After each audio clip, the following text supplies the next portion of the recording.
매느라, 나왔다. 어머니 오셨어요? 그래, 왔다. 네가 하도 연락도 없고 도통 얼굴을 안 보여주길래 내가 직접 왔다. 너 혹시 뭔 일이 있니? 네? 아니요, 아무 일도 없는데. 아니, 그럼 왜 맨날 깨통 몇 통만 남기고 전화 한 통을 안 하니 도대체? 그러니까 이유가 뭐냐고. 너 혹시 이 시애미가 불편한 게냐? 그게 어머니만 불편한 게 아니라 그냥 제가 그냥 뭐 말을 좀 똑바로 좀 해보거라, 아가. 내가 뭐 잘못한 거라도 있는 게냐? 아유, 어머니 그게 아니라요. 아니면 그러니까 뭐냔 말이야. 어머니. 그래, 어머니 여기 있다. 말 좀 해보렴. 제가 깨떡으로 말씀드릴 테니까요, 이만 돌아가세요. 죄송해요, 어머니. 또 깨똑이냐? 아이고 두야.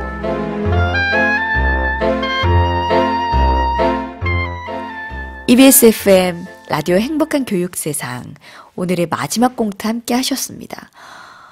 요즘 근데 이런 분들 많이 계실걸요. 익명의 청취자가 보내주셨는데, 누군가와 통화하거나 만나거나 하는 것보다 톡이 더 편하다 하는 나 하고 보내주셨어요. 사연 소개합니다.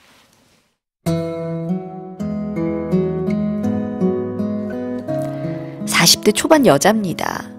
저는 가족을 제외하고는 아무리 친한 사이여도 통화보다 톡이 더 편해요. 마음 맞는 사람 만나기도 어렵고 감정 소비하는 것도 귀찮고 상처받기 싫어서 사람들도 잘 안 만나고 삽니다. 젊어서부터 그랬어요. 그래서 친구도 별로 없고요. 만나는 사람도 많지가 않습니다. 항상 나한테 문제가 있나 생각하고는 있는데 그냥 사람 만나기가 부담스럽고 좀 그래요. 시어머니가 너는 왜 전화를 안 하냐고 해도 끝까지 톡으로 보내는 정도입니다. 근데 누군가 그러더라고요. 인간관계를 어렵게 생각하는 사람들이 톡이나 문자로 얘기하는 걸 좋아한다고요. 그런 사람은 통화하는 걸 부담스러워 한다고. 직접 만나는 건 더 부담스러워 한다고요. 이게 딱 제 얘긴데, 통화나 만남을 통해서 얻는 건 문자로 얘기해서 얻는 것과는 깊이 자체가 다르다고 하네요. 인간관계는 선택이 아닌 필수라는데 정말 저한테 문제가 있는 건지 조급해집니다. 지금이 편하다고 생각하고는 있지만 가끔 공허하긴 해요. 다른 분들은 사람들이랑 많이 소통하면서 사는데 저만 이렇게 사는 걸까요? 네, 요즘은 워낙에 웬만하면 메시지나 톡, 메일 정도로 소통을 하기는 하지만 가족들에게까지 톡으로만 연락을 하는 것이 훨씬 더 편하다라고 하면 이게 조금 더 이렇게 고립감이 조금 더 심해진 게 아닌가 하는 생각도 드는데, 선생님 어떻게 보셨나요, 이 사연? 저는 사실 제가 보냈나? 저는 제가 보냈나? 40대 초반은 아니지만 제가 보냈나 싶은 사연이고요. 저랑 공통점이 굉장히 많으신 그렇구나. 분이시네요. 예. 네. 선생님도 그러면은 가족분들에게조차도 통화나 만나는 것보다는 톡이 더 편하세요? 가족이라고 하기보다는요, 이게 가족이냐 혈연 관계냐 그렇지 않냐라고 생각하는 게 아니라 제 마음에 편안한 사람들은 만나서 얘기하거나 통화하는 게 괜찮은데요, 제 마음에 힘든 사람들은 그 혈연 관계라도 하더라도 톡을 하거나 문자를 하거나 이렇게 문자 메시지 같은 거 보내는 게 훨씬 편안하죠. 나한테 문제가 있나 싶으시대요. 선생님 보시기에 어떠세요? 저도 예전에 이런 생각을 많이 했거든요. 이게 내향적 사람들이 공통적으로 어떤 것에 대한 원인과 이유를 굉장히 논리적으로 생각할 때 항상 그 문제의 핵심과 원인은 문제라고 하잖아요. 나에게 원인을 찾아요. 내가 뭔가 좀 비정상인가?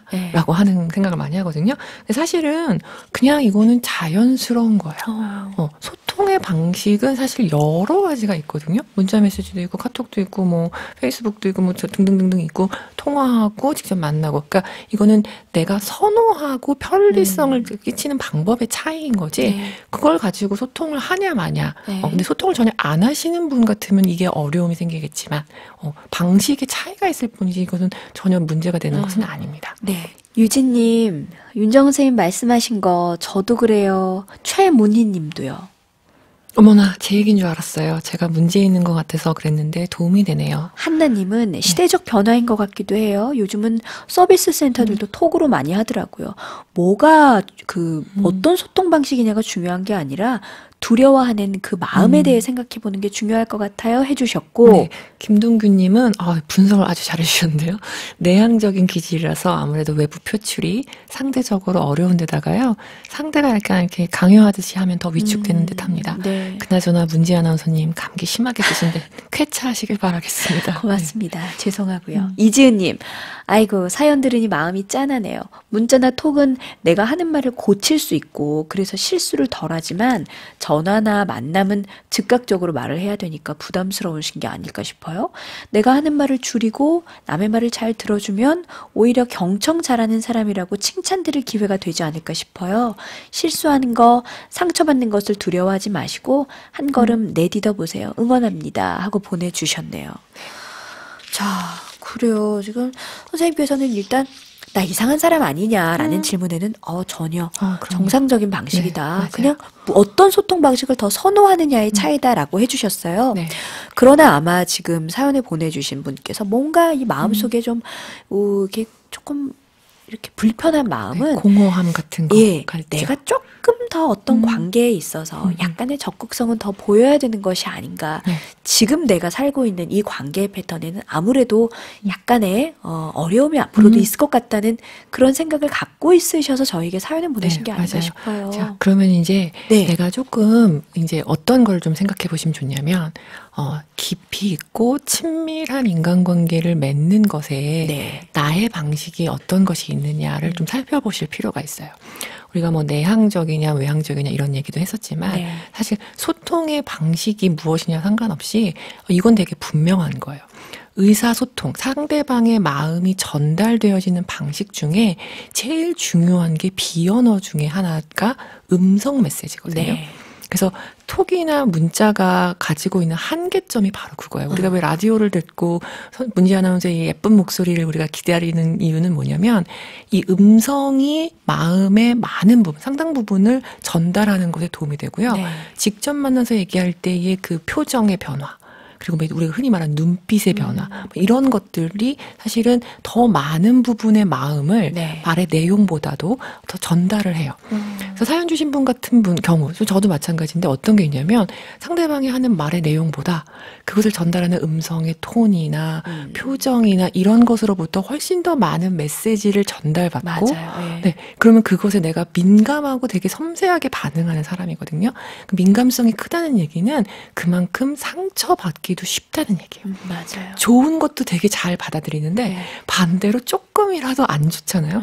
그러면 그 눈빛 조금 바뀌고 목소리 톤이 약간 달라지면 집에 가서 고민해요. 저 사람 마음 상했나? 괜찮아 라고 했지만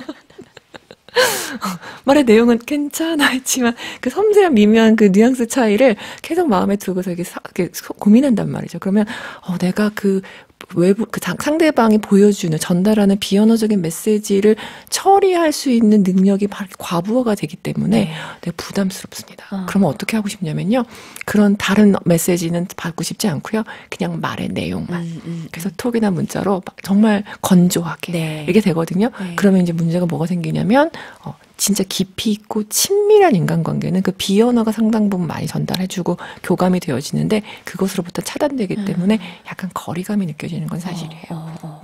그러면 계속 그렇게 그런 관계여도 괜찮아요. 그러니까 우리가 사실 좋은 사람과 좋은 관계를 맺고 조금 더 깊이 있는 관계를 맺으면서 오는 인생의 위로라는 것들도 있는 그럼요. 거잖아요. 맞아요. 그래서 이제 다행인 거는 이분은 결혼 그래도 하셨나 봐요. 예. 그 남편하고 좀 어떤 식으로 소통하시는지가 되게 중요한데요. 그러면 이제 여기서는 음성 메시지나 비언어적인 메시지의 중요성 같은 거를 조금 살펴보신 거기에 네. 말의 내용도 되게 중요해요. 그러면 중요한 게 있어요. 우리가 좀 친해질 때 초반기에 친해지는 건 어떤 거 하냐면 약간 이렇게 사회적인 얘기나 좀 날씨 얘기, 흘러가는 얘기 좀 건강이 어떠냐, 이렇게 좀 가벼운 스몰 토크 같은 거를 해요. 근데 내향적인 사람들은 거기까지는 잘하는데 그 다음에 뭐 하는 걸 또 어려워하냐면 남 험담이나 좀 그런 얘기 하는 거는 좀 부담스러워 하거든요. 그리고 우리가 흔히 앞에 오프닝에서 했던 얘기 있잖아요. 쓸데없는 얘기라고 우리가 인지되어지는 얘기하는 걸 되게 싫어해. 불편해. 이 시간에 좀 의미 있고 깊이 있고 마음을 나누는 그런 얘기하는 것을 되게 중요하게 여기거든요. 그래서 이분이 만약에 내가 조금이라도 이제 인간관계의 폭을 작지만 넓혀보고 싶으시다 하시면 내가 관심 갖는 부분에 대해서 같이 관심 가지시는 분들의 모임을 찾아가시는 것도 되게 도움이 많이 돼요. 그렇겠네요. 네. 내가 문희 아나운서 같은 그림책 읽는 거에 관심 있잖아요. 그러면 요즘 어떤 그림책이 관심 있냐, 같이 읽어보자. 그래서 그때 한 번 만나고 두 번 만나고 하면서 조금씩 거리를 좁혀 가시다가 그러면 이제 마음에 있는 얘기도 조금씩 하고요. 시간이 다른 사람에 비해서 좀 많이 걸린다는 거. 1년이 걸릴 수도 있고 사실 2년이 걸릴 수도 있거든요. 그렇기 때문에 드리는 시간에 비해서 남는 결과가 좀 적잖아요. 그래서 어떤 얘기 하시냐면 아까처럼 내가 맞는 사람 만나기도 어렵고 감정적인 소모하기가 되게 어렵다. 그래서 왜냐면 감정 소모가 사람을 만나면 더 많이 심해지시기 때문에. 그래서 저는 마지막으로 드리고 싶은 조언은 뭐냐면 외부에서 이렇게 상처가 오거든요. 그냥 던지는 돌에도 바람에도 상처받을 수 있어요. 집에 돌아오셨을 때 내가 이 마음을 어떻게 회복할 줄 아는 방법들이 있으신지. 근데 제일 중요한 건요. 회복하는 방법도 말하는 거예요. 안전한 대상한테. 그래서 혹시 주변에 남편이시던 아니면 아주 가까운 한두 명의 친구라도 괜찮거든요. 한 명에도 괜찮고 두 명에도 괜찮아요. 내 마음을 터놓을 수 있게 얘기할 수 있는 대상이 혹시 있으시다면 그분하고 좀 말로 소통해 보시는 것도 괜찮습니다. 네. 알겠습니다.